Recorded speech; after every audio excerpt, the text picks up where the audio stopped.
नमस्कार, KP news के bulletin में आपका स्वागत है। मैं हूं पूजा आपके साथ। चलिए शुरू करते हैं आज की खबरों का सिलसिला। उससे पहले एक नजर आज की सुर्खियों पर डालते हैं। चोरी हुए 52 मोबाइलों को पुलिस ने खोजकर मालिकों को लौटाया।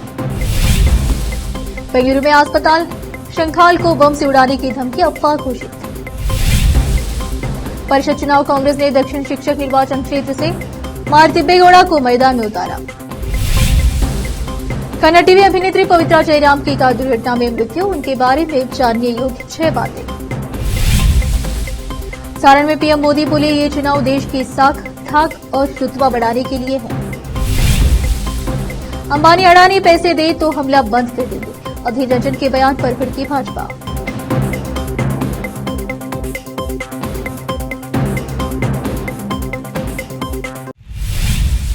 समाचारों का सिलसिला शुरू करते हुए देखते हैं समाचार विस्तार से। न्यूटन पुलिस स्टेशन की सीमा में ई लिस्ट और CIR फूड में जनता द्वारा मोबाइल फोन खोने के बारे में दर्ज मामले को सुलझाया गया और 12 लाख रुपए बरामद किए गए। जिला पुलिस अधीक्षक चिन्मस्वरना YSL ने कहा कि कुल 52 मूल्यवान मोबाइल पाए गए और जनता को लौटा दिए गए। उन्होंने मोबाइल वापस कर सोमवार को जिला पुलिस अधीक्षक कार्यालय परिसर में जनता से बात की। यदि जिले की जनता का मोबाइल फोन खो जाता है या कोई उसे चुरा लेता है तो आप ई लास्ट या CEIR का उपयोग कर सकते हैं। उन्होंने कहा कि यदि आप पोर्टल पर अपनी शिकायतें दर्ज करते हैं तो बीदर जिला पुलिस द्वारा उनके मोबाइल को जल्द से जल्द ट्रेस किया जाएगा और शिकायतकर्ताओं को वापस कर दिया जाएगा। उन्होंने मामले को सुलझाने वाले पुलिस अधिकारियों और कर्मचारियों के प्रदर्शन की सराहना की। इस अवसर पर बीदर के अतिरिक्त पुलिस अधीक्षक चंद्रकांत पुजारी, बीदर के पुलिस उपाध्यक्ष Shivanand Gowda Patil, Newton police station PI संतोष LT, स्टाफ सदस्य राहुल, सचिन, संतोष, रामन्ना, धनराज, मल्लिकार्जुन, भरत, निंगप्पा और अन्य उपस्थित थे। पुलिस स्टेशन इन्स्पेक्टर ಅಂತ ಸಂತೋಷ್ ಅವರು ಮತ್ತು DSP ರಾವ್ ಶಿವನಗೌಡರು ಅವರ ನೇತೃತ್ವದಲ್ಲಿ ಎಲ್ಲ ಕ್ರೈಮ್ ಸಿಬ್ಬಂದಿ ಮತ್ತು ಟೆಕ್ನಿಕಲ್ ಸ್ಟಾಫ್ ಏನಿದ್ದಾರೆ CIR ಪೋರ್ಟಲ್ ಏನು ಸಾರ್ವಜನಿಕರು ಅವ್ರ ಮೊಬೈಲ್ಗಳು ಕಳೆದ ಒಂದು ಸಂದರ್ಭದಲ್ಲಿ ಬಳಸ್ಕೊಳ್ಳಿಕ್ಕೆ ಈಗಾಗಲೇ ತಿಳಿಸಿತ್ತು, ಅದರಲ್ಲಿ ಯಾರು ರಿಜಿಸ್ಟರ್ ಮಾಡಿದ್ದಾರೆ ಅದರಲ್ಲಿ ಟ್ರೇಸ್ ಆದಂತಹ ಮೊಬೈಲ್ ಫೋನ್ಗಳನ್ನು ಪತ್ತೆ ಮಾಡಿ ಮತ್ತೆ ಅವರಿಗೆ ಏನಂತಂದರೆ ಇವತ್ತು ವಾರಸ್ದಾರಿಗೆ ವಾಪಸ್ಸು ಕೊಡಿಸ್ತಾ ಇದ್ದೀವಿ। ಇದು ಒಂದು ಏನಂದರೆ ಪೊಲೀಸ್ ಮತ್ತು ಸಮುದಾಯದ ಏನು ನಾವು ಒಂದು ಸಹಭಾಗಿತ್ವ ಅಂತ ಹೇಳ್ತೀವಿ, ಅದರಲ್ಲಿ ಯಾಕೆ ಅಂದರೆ ಇವತ್ತು ಮೊಬೈಲ್ ಕಳೆದುಕೊಂಡಂಥವರಿಗೆ ವಾಪಸ್ ಮೊಬೈಲ್ ಸಿಕ್ಕಾಗ ಸಹಜವಾಗಿ ಏನಂತಾರೆ ಒಂದು ಇಲಾಖೆಯ ಮೇಲಿನ ಅವರ ಅಭಿಮಾನ ಪ್ರೀತಿಯೂ ಕೂಡ ಹೆಚ್ಚಾಗ್ತದೆ, ಅವರು ಕಳೆದುಕೊಂಡಂಥ ವಸ್ತು ಸಮಯದಲ್ಲಿ ಸಿಕ್ಕಿದೆ ಅನ್ನೋದು। ಮತ್ತು ಎರಡನೇದು ಏನಂದರೆ ಈ ಟೆಕ್ನಾಲಜಿಂತ ಎಲ್ಲರೂ ಕೂಡ ಏನಂತಾರೆ ಉಳಿದವರು ಕೂಡ ಬಳಸ್ಕೋಬೇಕು। ಗೌರ್ಮೆಂಟ್ ಏನು ಈ CIR ಪೋರ್ಟಲ್ನ ಸ್ಟಾರ್ಟ್ ಮಾಡಿದ್ದಾರೆ, ಅದನ್ನು ಕೂಡ ಏನಂದರೆ ಸಾರ್ವಜನಿಕರು ಬಳಸ್ಕೋಬೇಕು ಅಂತೇಳಿ ಈ ಮೂಲಕ ನಾನು ಅವರಲ್ಲಿ ಕೂಡ ಮನವಿ ಮಾಡಿ ಸುಮಾರು ಎಷ್ಟು ಮೊಬೈಲ್ ಸಿಕ್ಕಿದೆ? ಇವತ್ತು ಒಟ್ಟು 52 ಮೊಬೈಲ್ಗಳನ್ನು ಪತ್ತೆ ಮಾಡಿ ಕೊಟ್ಟಿದ್ದಾರೆ। ಇದರ ಉದ್ದೇಶನೇ ಅದೇ ಇದೆ। CIR ಪೋರ್ಟಲ್ ಉದ್ದೇಶ ಏನಂದರೆ ನಾಳೆ ಯಾರಾದರೂ ಮೊಬೈಲ್ ಕಳ್ತನ ಮಾಡೋದಾಗಲಿ ಅಥವಾ ಮೊಬೈಲ್ ಇನ್ನೊಂದು ತೊಗೊಂಡ್ರೂ ಕೂಡ ಅದು ಯೂಸ್ ಆಗೋಲ್ಲ, ಬಳಕೆಗೆ ಉಪಯೋಗ ಇಲ್ಲ, ಯಾಕಂದರೆ ಅದು ಟ್ರೇಸ್ ಆಗ್ತದೆ ಅನ್ನೋದು। ಸೊ ಅದಕ್ಕೋಸ್ಕರ ಏನಂದರೆ ಕಳ್ಕೊಂಡವರು CIR ಪೋರ್ಟಲ್ನಲ್ಲಿ ಹೋಗಿ ಅದನ್ನು ಡೀಟೇಲ್ಸ್ ಎಂಟ್ರಿ ಮಾಡಬೇಕು। ಅಷ್ಟು ಮಾಡಿಬಿಟ್ರೆ ಭಾಳ ಏನಂತಂದರೆ 99% ಏನಂತಂದರೆ ಕೆಲಸ ಮುಗಿದೋಗ್ತದೆ ಅವ್ರಿಗೆ। ಇನ್ನು 1% ಏನಿದೆ ಅದು ಕ್ರ್ಯಾಕ್ ಆದ ತಕ್ಷಣ ಅವರಿಗೆ ಹಿಂದಿರುಗಿಸಿ ಕೊಡುವಂಥದ್ದು। ಇನ್ಮೇಲೆ ಮೊಬೈಲ್ ಕಳ್ತನ ಆಗಲಿ ಮೊಬೈಲ್ ಯಾರೋ ತೊಗೊಂಡವರಿಗೂ ಕೂಡ ಅದೇನೂ ಉಪಯೋಗ ಇಲ್ಲ, ಆಟಿಗೆ ಸಾಮಾನು ಆಗಿಬಿಡ್ತದೆ, ಅದು ಅವರು ವಾಪಸ್ಸು ಕೊಡಲಿಲ್ಲ। ಸೊ ಆ ಥರ ಏನಂತಂದರೆ CIRನ ಭಾಳ ಎಫೆಕ್ಟಿವ್ ಆಗಿ ಇವರೆಲ್ಲ ಬಳಸ್ಕೊಂಡಿದ್ದಾರೆ ಮತ್ತು ಜೊತೆಗೆ ನಮ್ಮ ಟೆಕ್ನಿಕಲ್ ಟೀಮ್ ಏನಿದೆ ಅದನ್ನು ಟ್ರೇಸ್ ಮಾಡಿ ಅವ್ರಿಗೆ ವಾಪಸ್ ಕೊಡಿಸೋದು ಭಾಳ ಶ್ರಮ ಮಾಡ್ತೀವಿ, ಅವರಿಗೂ ಕೂಡ ನಾವು ಬಹುಮಾನ ಕೊಡ್ತೀವಿ। माड़ेगांव पंचायत के अंतर्गत जल जीवन मिशन के तहत गांव में पाइप लामन बिछाने का कार्य किया गया है, लेकिन कोई नल की व्यवस्था नहीं होने की शिकायत ग्रामवासी कर रहे हैं। लोगों का कहना है कि पाइप बहुत ही सख्ता और बारीक बिछाया गया है, जिससे आने वाले समय में समस्या होगी। फिलहाल पाइप बिछने के बावजूद पानी का कटरा भी ग्राम में नहीं पहुंच रहा है, जबकि यह तीव्र गर्मी मौसम है। लोग उम्मीद कर रहे थे कि पाइप बिछाने के बाद पानी मिलेगा, लेकिन लोग आज भी पानी के लिए परेशान है। इस मौके पर ग्रामवासी और अधिकारियों ने मीडिया से बात की। कैमरामैन पप्पू राज का कवरेज। ನೀರಿಲ್ಲ ರೀ, ನಮಗೆ ನೀರಿನ ಕಷ್ಟ ಅದ। ನಳ ಕೂಡಿಸಿಲ್ಲ. ನಳ ಕೂಡಿಸ್ಬೇಕು ಈಗ ನಮ್ಗೆ. ಈಗ ನಾವು ಮನೆ ಕಟ್ಟಿನ ಜುಟ್ಕೆ ಇಲ್ಲಿ ಅಲ್ಲಿ ಇಲ್ಲಿ ಹೋಗಿ ನೀರು ತರಬೇಕಾಗ್ತದ. ಈಗ ಈಗಿಂದಾರ ಪೈಲಕ್ಕೆ ನಾವು ಕೂಡಿಸ್ತಿ ಅಂತಂದ್ರೆ ತಂದು ಕೂಡಿಸ್ರಿ. ನಮಗೇನು ಜರತಿಲ್ಲ, ನಾವೇನು ಜಗಳ ಆಡೋರಿಲ್ಲ, ಚೂಟಿ ಆಡೋರಿಲ್ಲ. ಇಷ್ಟೇ ನೋಡ್ರಿ ನಮಗೆ. ಎಲ್ಲಿ ಒಲ್ಲ ಅಂತಲ್ಲಿ ಇಲ್ಲಂತಲ್ಲಿ ಎಲ್ಲಿ ಸಿಕ್ಕಿನಲ್ಲಿ ಅಲ್ಲಿ ತಂದಿದ್ದೆವು. ನನ್ನ ಹೆಸರು ಗಾಳ್ಯಮ್ಮದ ರೀ. ಇಲ್ಲಿ ವೋಟಿಂಗ್ ಒಂದು 366 ವೋಟಿಂಗ್ ಇದೆ. ಇಲ್ಲಿ ಏನಿದೆ ಅಂದ್ರೆ 1.5 ಇಯರ್ ಕೆಳಗೆ JJMದು ಹ್ಯಾಂಡ್ ಓವರ್ ಕಾಮಗಾರಿ ಆಗಿದೆ. ಆ ಹ್ಯಾಂಡ್ ಓವರ್ ಆಗೋ ಟೈಮಿಗೆ ಗ್ರಾಮದಲ್ಲಿ ಗ್ರಾಮ ಸಭೆ ಮಾಡ್ಕೊಂಡಿದ್ದೆವು. ಮೊದಲು ವಾರ್ಡ್ ಸಭೆ ಮಾಡಿ ನಂತರ ಗ್ರಾಮ ಸಭೆ ಮಾಡಿದೆವು. ಆವಾಗ ವಾಟರ್ ಸಪ್ಲೈ ಇದು ನಮ್ಮದು JE ಇರ್ತಾರೆ ಮತ್ತು AEE ಸರ್ ಇರ್ತಾರೆ ಅವರು, ಮತ್ತು ಗ್ರಾಮ ಸಭೆದಾಗೂ ಗ್ರಾಮರ ಅಧ್ಯಕ್ಷರು ಮತ್ತೆಲ್ಲ ಮಾಡಿ ಹ್ಯಾಂಡ್ ಓವರ್ ಆಗಿದೆ. ನಂತರನೂ ಇಲ್ಲಿ ಒಂದು ಉದ್ಘಾಟನಾ ಕಾರ್ಯಕ್ರಮವೂ ಆಗಿತ್ತು. ಒಂದು JJM ನೀರು ಬಂದಿಲ್ಲ ಅಂತಾರೆ ಸರ್. ಇಲ್ಲ ನೀರು ಇದ್ದಾವೆ, ಕಂಟಿನ್ಯೂ ನಾವು ಬರ್ತಾ ಇದ್ದೀವಿ. ವಾರದಲ್ಲಿ 2 ಇಲ್ಲ 3 ಸಲ ಬರ್ತಾ ಇದ್ದೀವಿ. ಇಲ್ಲಿ ಸಣ್ಣ ವಿಲೇಜ್ ಇರೋದರಿಂದ ನೀರಿಂದ ಯಾವುದೂ ಸಮಸ್ಯೆ ಇಲ್ಲ. ಯಾವಾಗೂ ಗುಂಬಿಗಳಿದ್ದಾವೆ, ಪ್ರತಿ ಮನೆಗೆ ನಳನೂ ಇದ್ದಾವೆ. JJMದು ಬಿಡ್ತಾರೆ. ಒಂದು ಕೆಲವು ಜನ ನಮ್ಮ ವಾಟರ್ಮ್ಯಾನ್ ಹೇಳೋದೇನೋ ಇದು ನಮಗೆ ಟ್ಯಾಂಕಿ ಗುಂಬಿ ತುಂಬಿಕೊಡ್ರಿ ಅಂತ ನೋಡಿ ಈಗ ಇದೆ. ಕೆಲವೊಂದು ನಳಗಳು ಏನಾಗಿದ್ದಾವೆ ಅಂದರೆ ಅದು ವಾಟರ್ ಸಪ್ಲೈ ಡಿಪಾರ್ಟ್ಮೆಂಟು ಎಕ್ಸಿಕ್ಯೂಟ್ ಮಾಡಿ ಸರ್ ಅದು ಕೆಲಸ. ನಾವು ನೋಡಿ ಹ್ಯಾಂಡ್ ಓವರ್ ಮಾಡ್ಕೊಂಡಿದ್ದೆವು. ಅವಾಗ ಏನದ 77 ಫಂಕ್ಷನಲ್ ಟ್ಯಾಪ್ ಕನೆಕ್ಷನ್ಸ್ ಆಗಿದ್ದಾವೆ. ಹ್ಯಾಂಡ್ ಓವರ್ ಕೊಡಬೇಕಾದ್ರೆ ನಿಮಗೆ ಫಸ್ಟ್ ನಿಮ್ಮನ್ನು ಕೇಳ್ತಾರ ಅವ್ರ ಒಪಿನಿಯನ್. ಹೌದು, ಎಲ್ಲ ಮನೆಗಳಿಗೆ ನೀರು ಬರ್ತಿದ್ದವನೋ ಏನು ಕೇಳ್ತಾರ. ಹೌದು, ನೀವು ಈಗ ಕೆಲವೊಂದಿಷ್ಟು ಮನೆಗೆ ನೀರು ಬರಲ್ಲ ಅಂದ್ರೂ ಕೂಡ ನೀವು ನೀರು ಈಗ ಏನೋ ಕಾಂಟ್ರಾಕ್ಟರ್ ಜೊತೆಗೆ बीदर जिले के अधीन में आते हुए अमदलपाड़ ग्राम को JJM कामगारी करके संपूर्ण कड़पे कामगारी किया है। कामगारी करके 2 साल हो गए, अभी तक एक नल को भी पानी नहीं आए। पानी नहीं है तो भी हमारे ग्राम पंचायत के अधिकारी उसको उनके अधीन में लिया है। इसके वास्ते अमदलपाड़ के ग्राम के लोगों मैंने भी दिया है कि JJM के नलों के अंदर पानी आना बोलकर निवेदन किए। उसके बारे में अधिकारियों कुछ भी कार्रवाई नहीं किए।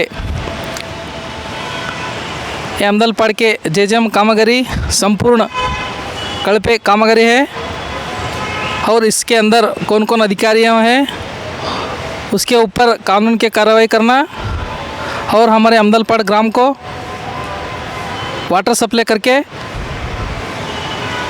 करना बोलकर हमारे मनवी है। अमदलपाड़ ग्रामस्थ गुरदास।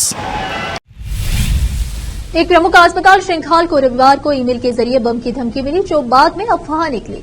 एक पुलिस अधिकारी ने यह कहा कि बेंगलुरु पुलिस की विशेष शाखा एसपी को शाम करीब 5 बजे भेजे गए ईमेल में दावा किया गया कि सेंट फिलोमेन अस्पताल में विस्फोटक रखे गए थे। कोई अन्य विवरण नहीं था। पुलिस को धमकी को अफवाह घोषित करने से पहले शहर में अस्पताल श्रृंखला की सभी शाखाओं की जांच करनी पड़ी। एक वरिष्ठ पुलिस अधिकारी ने बताया, हमारे कर्मियों ने परिसर में तलाशी ली लेकिन कोई विस्फोटक नहीं मिला। यह एक फर्जी धमकी थी। उन्होंने कहा कि आगे की जांच जारी है। एआईसीसी अध्यक्ष मल्लिकार्जुन खड़गे ने दक्षिण शिक्षक निर्वाचन क्षेत्र एसटीसी से कर्नाटक विधान परिषद के द्विवार्षिक चुनाव के लिए कांग्रेस उम्मीदवार के रूप में मरी तिब्बेगौड़ा के नाम को मंजूरी दे दी है, जिसमें मैसूरू, हासन, मंड्या और चामराजनगर जिले शामिल है। इस बीच मरी तिब्बेगौड़ा ने घोषित की है कि वह मंगलवार सुबह 10 बजे नामांकन दाखिल करेंगे। मंड्या जिले के मालवल्ली तालुके के एंचेदुड्डी के रहने वाले मरी तिब्बेगौड़ा 2 बार मैसूर विश्वविद्यालय के सिंडिकेट सदस्य बने थे। 2000 में कांग्रेस उम्मीदवार के रूप में 4 बार, 2006 में एक स्वतंत्र उम्मीदवार के रूप में, 2012 और 2018 में 2 बार जेडीएस उम्मीदवार के रूप में एमएलसी के रूप में चुने गए। रोकते समाचारों का सिलसिला ब्रेक के लिए, जल्द लौटते हैं ब्रेक के बाद।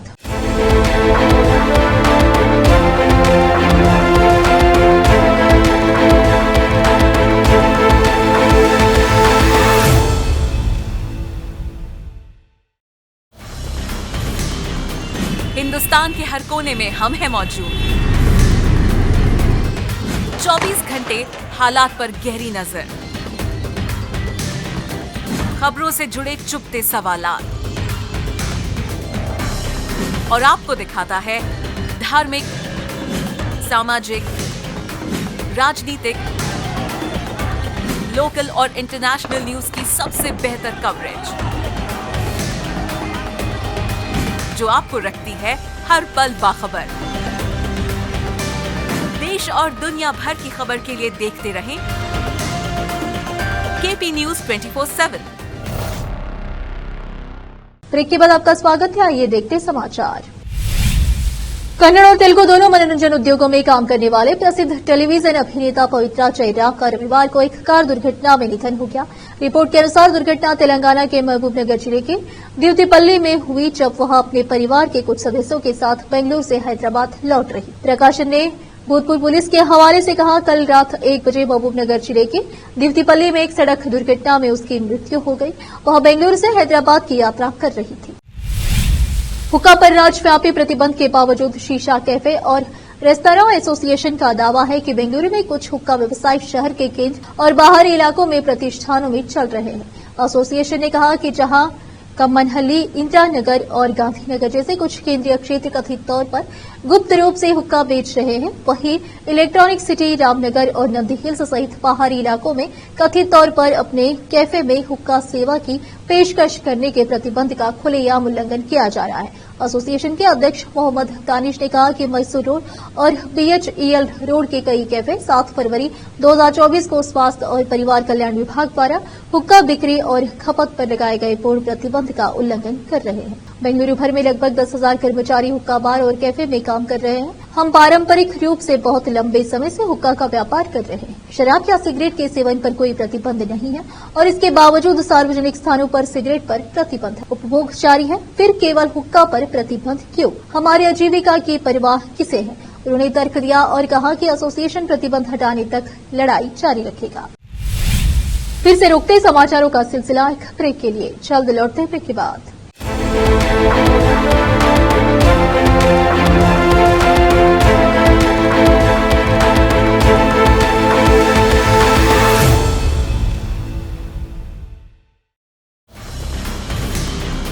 हिंदुस्तान के हर कोने में हम हैं मौजूद।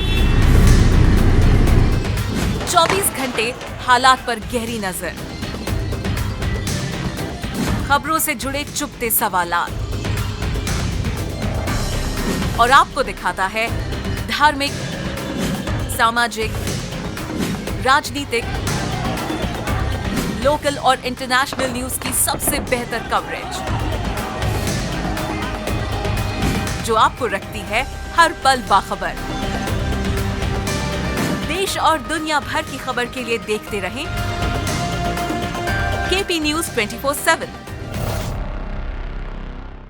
ब्रेक के बाद आपका स्वागत है। आइए देखते हैं देश के अन्य समाचार। लोकसभा चुनाव के चौथे चरण की आज वोटिंग जारी है, वहीं बाकी बची सीटों के लिए चुनावी प्रचार जोरों से चल रहा है। इस बीच प्रधानमंत्री नरेंद्र मोदी चुनावी सभा को संबोधित करने के लिए बिहार दौरे पर है। प्रधानमंत्री मोदी सोमवार को हाजीपुर और मुजफ्फरपुर में चुनावी सभा करने के बाद सारण पहुंचे हैं। सारण में जनसभा को संबोधित करते हुए प्रधानमंत्री नरेंद्र मोदी ने कहा, मैं देश रत्न डॉक्टर राजेंद्र प्रसाद, लोकनायक जयप्रकाश नारायण और भिखारी ठाकुर की इस भूमि को नमन करता हूं। पंडाल की व्यवस्था बहुत छोटी पड़ने से ज्यादा लोग धूप में तप रहे हैं, इसके लिए क्षमा मांगता हूं। मैं विश्वास दिलाता हूं कि उनकी ये तपस्या बेकार नहीं जाने दूंगा। मैं इस क्षेत्र का विकास कर आपकी तपस्या को जरूर लौटाऊंगा। उन्होंने कहा कि ये चुनाव विकसित भारत के संकल्प का चुनाव है।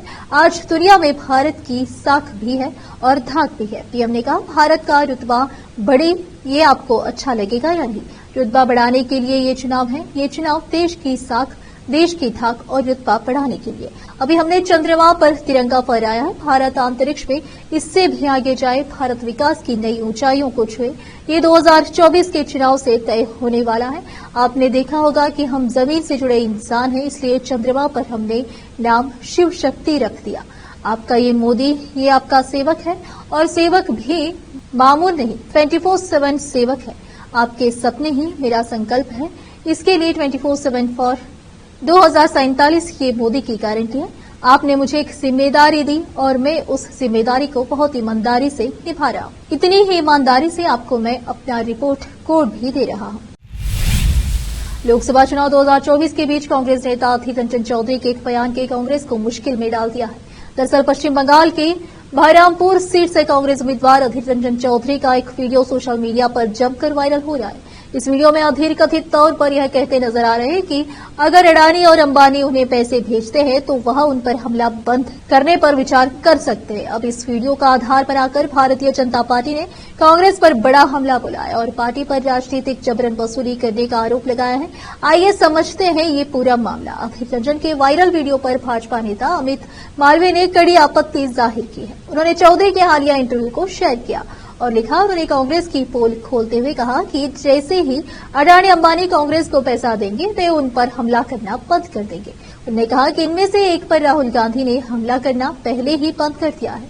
मालवीय ने आगे कहा कि कांग्रेस के अधीर रंजन चौधरी का यह कृत्य राजनीतिक वसूली से कम नहीं है।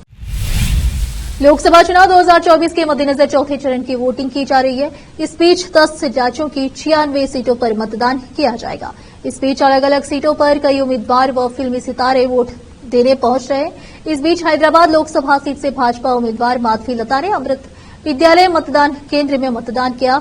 वहीं हैदराबाद के सांसद और एआईएमआईएम प्रमुख असदुद्दीन ओवैसी हैदराबाद से उम्मीदवार हैं जिन्होंने वोटिंग कर दी है। माधवी लता ने कहा कि मैं यही कहना चाहूंगी कि आपका एक कदम सिर्फ हैदराबाद और तेलंगाना को नहीं बल्कि देश को आगे लेकर जाएगा। माधवी लता ने कहा कि इससे तेलंगाना का विकास तो होगा, साथ ही देश की अर्थव्यवस्था को 5वीं से पहले नंबर पर ले जाएगा। अभिनेता अल्लू अर्जुन ने जुबली हिल्स इलाके के एक मतदान केंद्र में मतदान किया। इस दौरान अल्लू अर्जुन ने कहा कि कृपया आप अपना वोट डालें। यह हम सभी के लिए बहुत जिम्मेदार दिन है। मुझे पता है कि यह कठिन है, लेकिन आइए थोड़ा प्रयास करें। यह हमारे भविष्य के लिए सबसे महत्वपूर्ण दिन है। वहीं आरआर फेम जूनियर एनटीआर ने जुबली हिल्स के ओबलू रेड्डी कॉलेज मतदान केंद्र में मतदान किया। दिल्ली के सीएम अरविंद केजरीवाल फिलहाल अंतरिम जमानत पर जेल से बाहर हैं। उन्हें अगले कुछ दिनों में फिर से तिहाड़ जेल में सरेंडर करना है। इस बीच सीएम अरविंद केजरीवाल के खिलाफ एक याचिका सुप्रीम कोर्ट में दायर की गई थी। इस याचिका में अरविंद केजरीवाल को मुख्यमंत्री पद से हटाने की मांग की गई थी। इस याचिका पर सुनवाई करते हुए सोमवार को सुप्रीम कोर्ट ने इस याचिका को खारिज कर दिया। सोमवार को हुई सुनवाई में शीर्ष अदालत ने कहा कि कार्रवाई करना दिल्ली के एलजी पर निर्भर करता है। इस मामले पर सुनवाई करते हुए कोर्ट ने सुप्रीम कोर्ट के न्यायमूर्ति संजीव खन्ना और न्यायमूर्ति दीपांकर दत्ता की पीठ ने कहा कि दिल्ली के उपराज्यपाल पर निर्भर है, अगर वह चाहे तो कार्रवाई करे, लेकिन केजरीवाल को सीएम पद से हटाने वाले मामले में हम हस्तक्षेप नहीं करेंगे। उन्होंने कहा कि यह मामला औचित्य का है, लेकिन केजरीवाल की गिरफ्तारी के बाद उन्हें मुख्यमंत्री पद से हटाने की मांग करने का कोई कानूनी अधिकार नहीं है। पीठ ने इस याचिका पर सुनवाई करते हुए कहा कि जब अरविंद केजरीवाल के मामले की सुनवाई चल रही थी तो हमने उनसे भी यह सवाल किया था। अदालत ने कहा कि यह मामला औचित्य का है और इसका कोई कानूनी अधिकार नहीं है। बता दें कि सुप्रीम कोर्ट में यह याचिका कांत भाटी द्वारा दायर की गई थी। इस याचिका को दायर करते हुए सुप्रीम कोर्ट के 10 अप्रैल के आदेश को चुनौती दी गई थी। याचिकाकर्ता ने अपनी याचिका में तर्क दिया था कि अरविंद केजरीवाल व्यक्तिगत स्वार्थ के कारण दिल्ली के मुख्यमंत्री पद से इस्तीफा नहीं देना चाहते हैं। सीएम केजरीवाल के जेल में होने से कई महत्वपूर्ण काम दांव पर लगा हुआ है। लोकसभा चुनाव 2024 के मद्देनजर 13 मई को चौथे चरण के लिए मतदान किया जा रहा है। 10 राज्यों की 96 लोकसभा सीटों पर मतदान किया जा रहा है। वहीं यूपी की 13 लोकसभा सीटों के लिए भी आज मतदान किया जा रहा है। इस बीच समाजवादी पार्टी के मुखिया अखिलेश यादव ने भाजपा के लिए चेतावनी जारी की है। दरअसल अखिलेश यादव ने भाजपा को चेतावनी जारी करते हुए कहा है कि भाजपा जनता के रास्ते में न आए, वोट डालने से किसी को न रोके। सोशल मीडिया साइट एक्स पर अखिलेश यादव ने एक लंबा चौड़ा पोस्ट शेयर कर भाजपा को चेतावनी दी है। सोशल मीडिया साइट एक्स पर अखिलेश यादव ने लिखा, भाजपा को चेतावनी है कि वो जनता के रास्ते में न आए, वोटर को वोट डालने से रोकना भी एक अपराध है। भाजपा सत्ता का दुरुपयोग करके लोगों को वोट डालने से रोकने का जो षड्यंत्र कर रही है उसके बारे में जनता को पता चल गया है। भाजपा असामाजिक तत्व की तरह हिंसा पर उतारू है। सपा के समर्थक हर जुर्म और हिंसा सहकर भी अपना वोट डालेंगे। कल जब कन्नौज और बाकी सभी सीटों पर 10 लाख लोग भाजपा को हराने निकलेंगे तो देखते हैं भाजपा कितना दल बल लगाकर कितनों को रोक पाती है। एक बार फिर से रुकते हैं एक ब्रेक के लिए, जल्द लौटते हैं ब्रेक के बाद।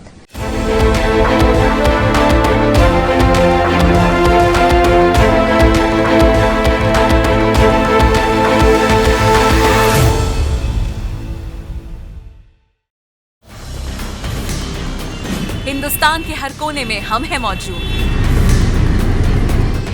24 घंटे हालात पर गहरी नजर, खबरों से जुड़े चुपते सवालात और आपको दिखाता है धार्मिक, सामाजिक, राजनीतिक, लोकल और इंटरनेशनल न्यूज की सबसे बेहतर कवरेज जो आपको रखती है हर पल बाखबर। देश और दुनिया भर की खबर के लिए देखते रहें केपी न्यूज 24/7। ब्रेक के बाद आपका स्वागत है। आइए अब देखते हैं अंतर्राष्ट्रीय समाचार। रूस और यूक्रेन के बीच जंग जारी है। जंग के बीच रूस के राष्ट्रपति व्लादिमीर पुतिन ने बड़ा फैसला लिया है। पुतिन ने सर्गेई शोइगु को देश के रक्षा मंत्री के पद से हटा दिया। शोइगु की जगह अब आंद्रेई बेलोसोव को देश का नया रक्षा मंत्री नियुक्त किया गया है। शोइगु ने वर्षों तक रक्षा मंत्री के तौर पर काम किया है। यहाँ फेरबदल ऐसे समय में किया गया है तब राष्ट्रपति के रूप में पुतिन का 5वां कार्यकाल शुरू हुआ है और यूक्रेन के साथ युद्ध जारी है। रूस के नए रक्षा मंत्री आंद्रेई बेलोसोव की बात करें तो वह पूर्व उप प्रधानमंत्री रह चुके हैं और अर्थशास्त्र में विशेषज्ञता रखते हैं। यूक्रेन से जंग के बीच आर्थिक निर्णय लेने के लिए पहचाने जाने वाले बेलोसोव की रक्षा मंत्री के तौर पर नियुक्ति को बड़े आश्चर्य के रूप में देखा जा रहा है।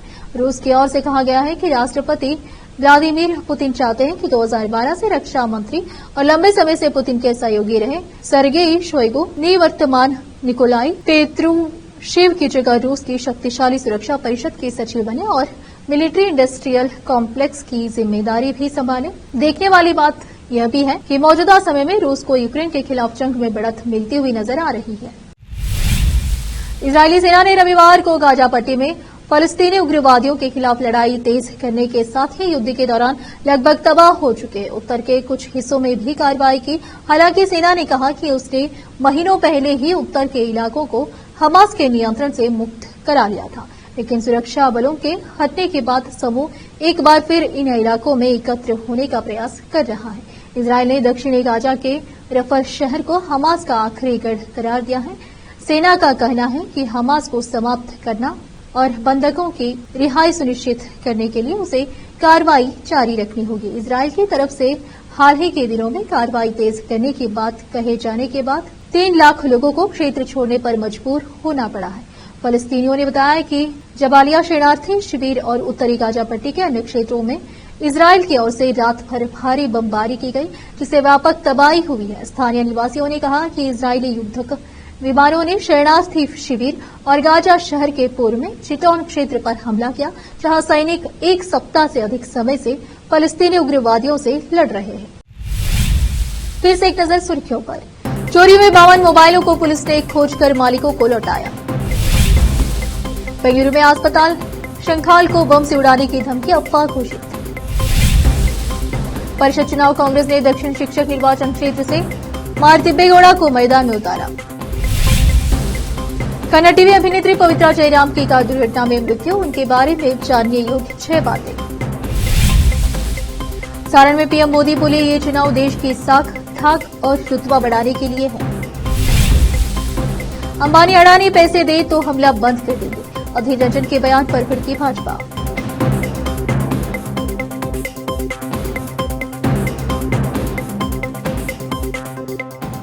केपी न्यूज के बुलेटिन में आज इतना ही। आप देख रहे थे हमारा चैनल केपी न्यूज 24/7। धन्यवाद।